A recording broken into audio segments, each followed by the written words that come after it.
The year is 79 CE, and the air in Pompeii tastes like hot iron.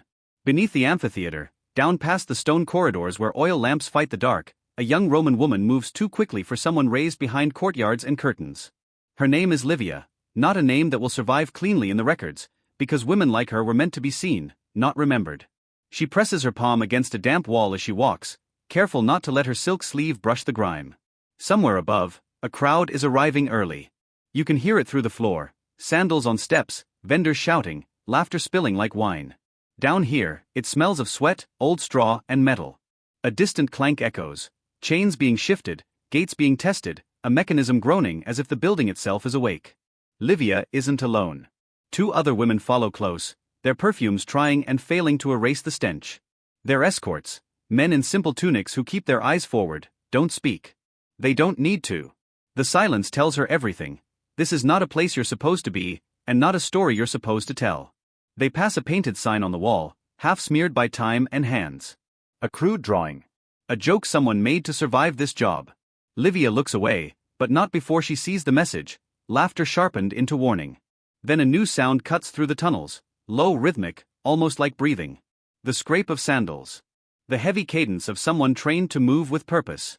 A door opens somewhere ahead, and lamplight spills out in a warm strip across the stone. One of the escorts finally speaks, barely a whisper. Don't look at them in the eyes. Livia swallows, tasting fear like copper. Because beneath the arena, beneath the cheers, beneath the banners, beneath the myth of Roman glory, there were rooms that never made it into the official story. Rooms where the rules were different. Rooms built not for spectacle, but for control. And when Livia steps into the light, she realizes this isn't just a secret. It's a trap. But before I tell you what happened in those corridors beneath the sand, you need to understand the kind of world that could build an arena as a temple, and then hide its darkest business underneath. Because the shocking truth isn't just what happened to those women. It's who benefited, and how far the system would go to keep them silent. If you're into dark history told like a cinematic documentary, where the real story lives in the shadows, not the statues, subscribe and stick with me. Drop a comment. When you think of ancient Rome, what comes to mind first, honor and law or power and cruelty? And as you listen, ask yourself something uncomfortable. If an empire could turn violence into entertainment, what else could it turn into tradition? Pompeii in the 1st century wasn't a myth yet. It was a living Roman town, busy, ambitious, and deeply obsessed with status. Rome ruled the Mediterranean, and even in a place like Pompeii, the empire's hierarchy was felt in every glance. Your name mattered. Your family mattered more. And what you could make others believe about you mattered most of all.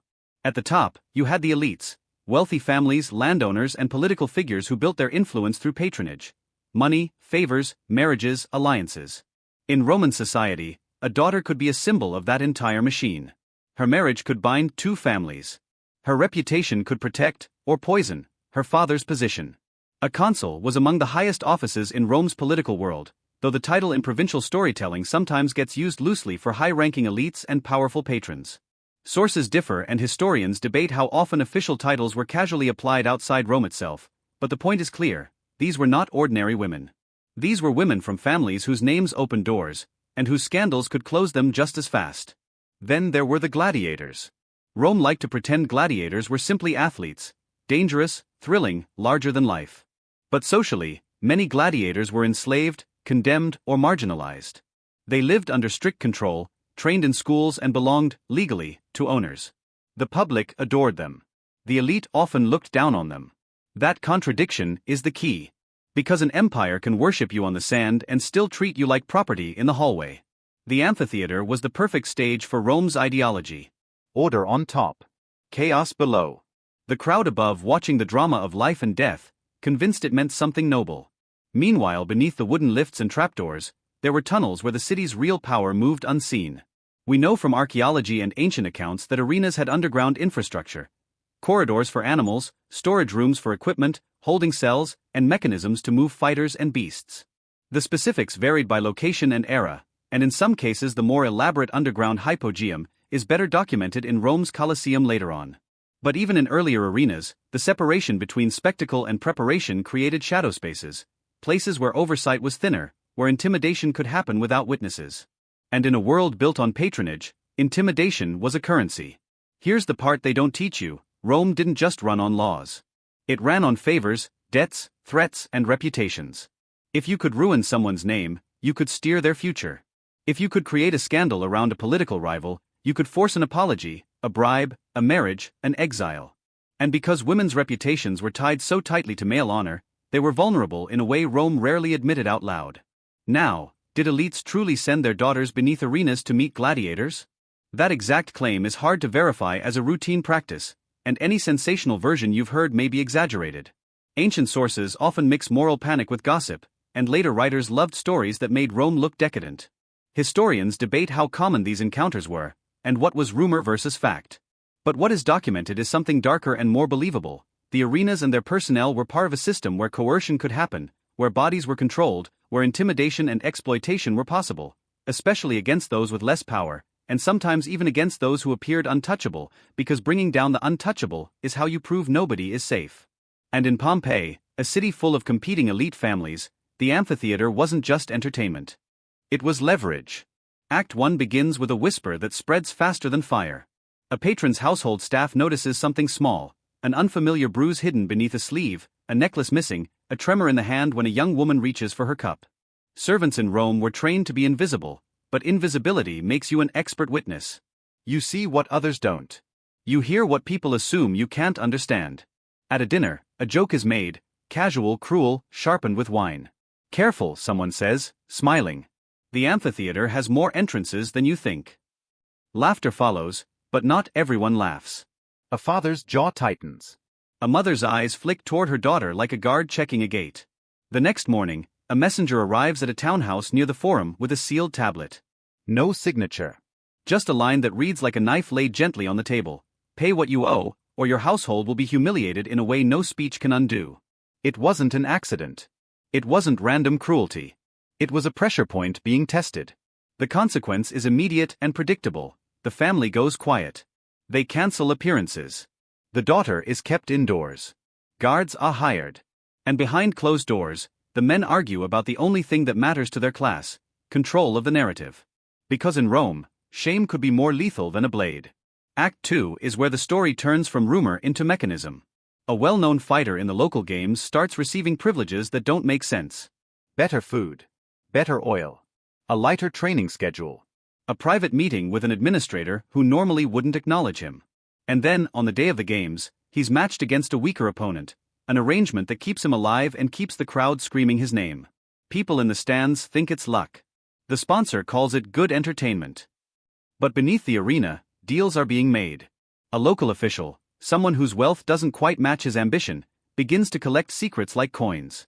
A servant in an elite home is paid to deliver information: who attends which dinner, who quarrels with whom, who owes money, who fears scandal. The official can't outvote the old families, but he can outmaneuver them.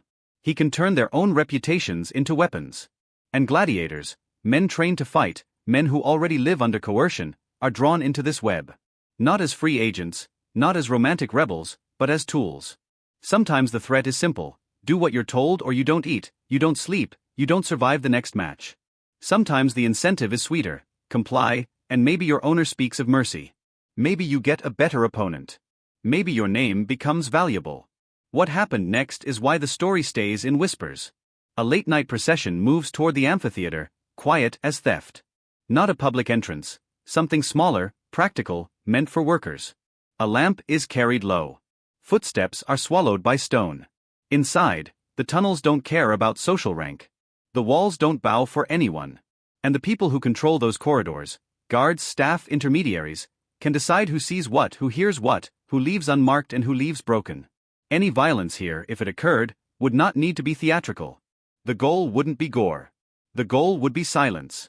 And in a system like Rome's, silence could be purchased, by fear, by shame, by the knowledge that speaking out could destroy your entire family.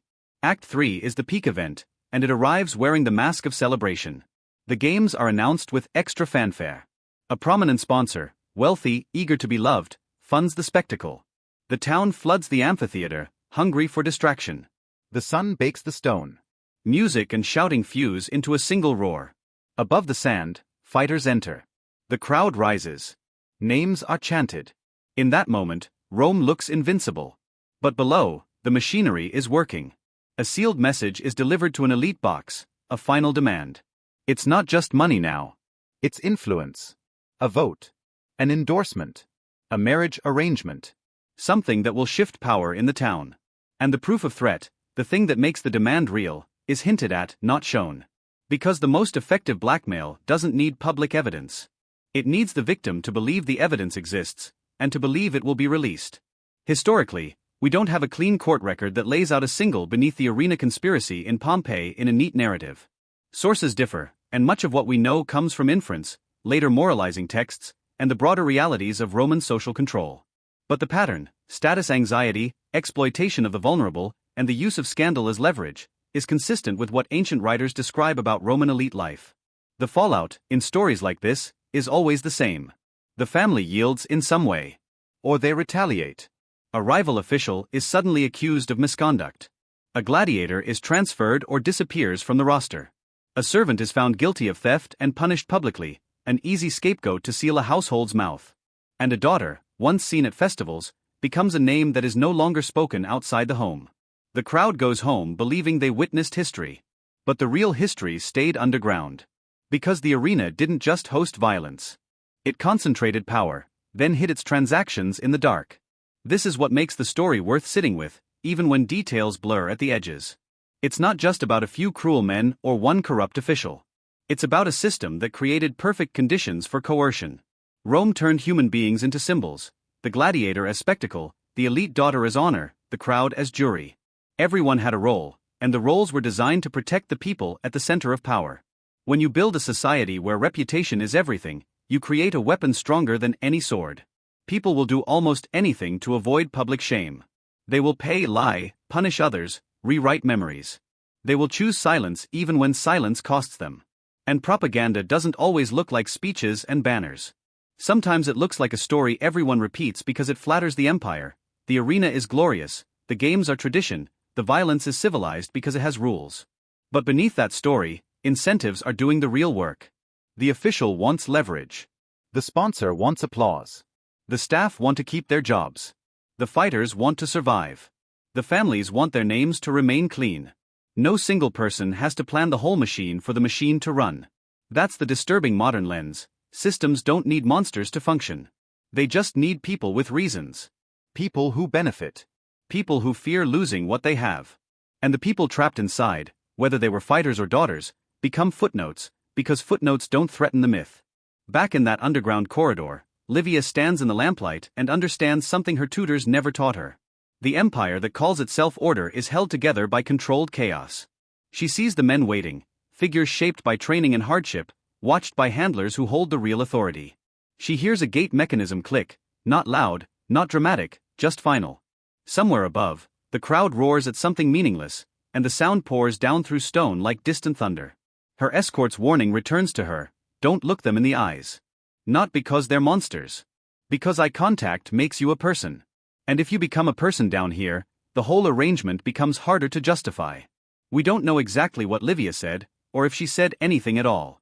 We don't know what deals were written on wax tablets and later melted down, what promises were made and denied, what threats were carried like perfume into polite rooms. If any particular account claims certainty, treat it carefully, sources differ, and Rome left us more monuments than confessions.